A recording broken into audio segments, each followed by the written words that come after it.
Assalamualaikum warahmatullahi wabarakatuh. Saya Ranti Ramayanti, NPM 10122090.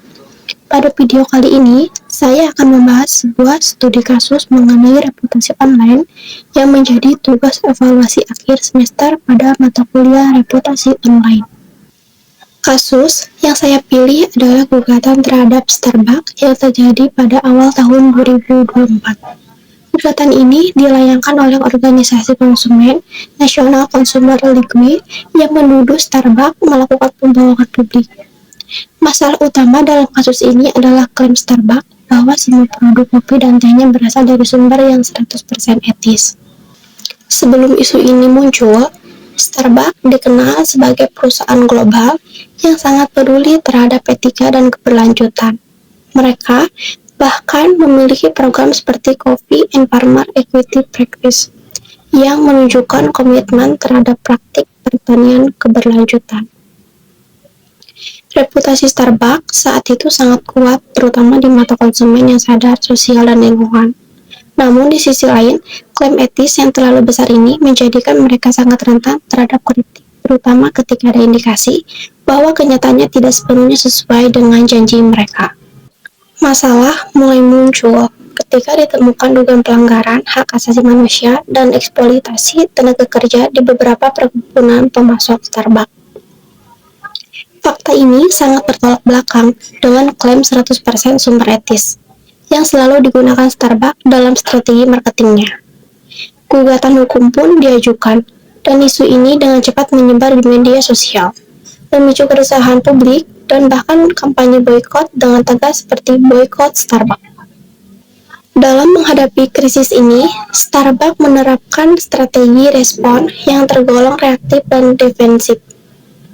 Mereka mengeluarkan pernyataan resmi bahwa mereka sedang menyelidiki tuduhan tersebut dan tetap percaya pada sistem sertifikasi etis yang mereka gunakan. Namun, mereka tidak segera mengubah materi pemasaran atau melakukan klarifikasi lebih terbuka, sehingga respon ini dianggap kurang transparan. Padahal, dalam pengelolaan reputasi online, transparansi dan kecepatan respon merupakan faktor krusial.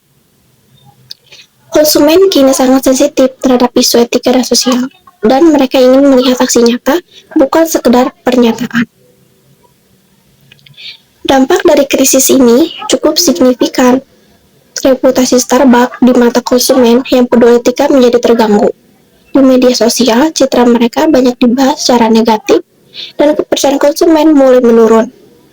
Selain itu, tekanan dari media sosial dan organisasi konsumen juga memengaruhi citra perusahaan secara global. Walaupun belum bisa dikatakan reputasi mereka runtuh, namun proses pemulihan membutuhkan strategi yang lebih proaktif dan terbuka. Nah, kasus ini memberikan pelajaran penting bahwa membangun reputasi bukan hanya soal citra atau branding, tetapi tentang integritas dan bukti nyata. Klaim-klaim besar seperti 100% etis harus benar-benar bisa dipertanggungjawabkan. Kesalahan yang dilakukan Starbucks adalah meremehkan kekuatan opini publik dan tidak segera memperbaiki komunikasi saat krisis muncul. Di era digital, kecepatan dan kejujuran dalam merespon isu reputasi menjadi kunci utama keberhasilan sebuah brand. Menurut saya, Starbucks memiliki potensi untuk memulihkan reputasinya jika mereka mulai menunjukkan aksi nyata dalam memperbaiki rantai pasok terbuka terhadap publik. Reputasi online sangat sensitif terhadap persepsi publik, dan kepercayaan adalah hal yang tidak mudah untuk dibangun kembali jika sudah rusak. Saya pribadi melihat bahwa kasus ini menjadi contoh buat betapa pentingnya keterbukaan dan etika dalam strategi reputasi sebuah perusahaan. Demikian penjelasan dari saya, kurang lebihnya mohon maaf. Terima kasih. Wassalamualaikum warahmatullahi wabarakatuh.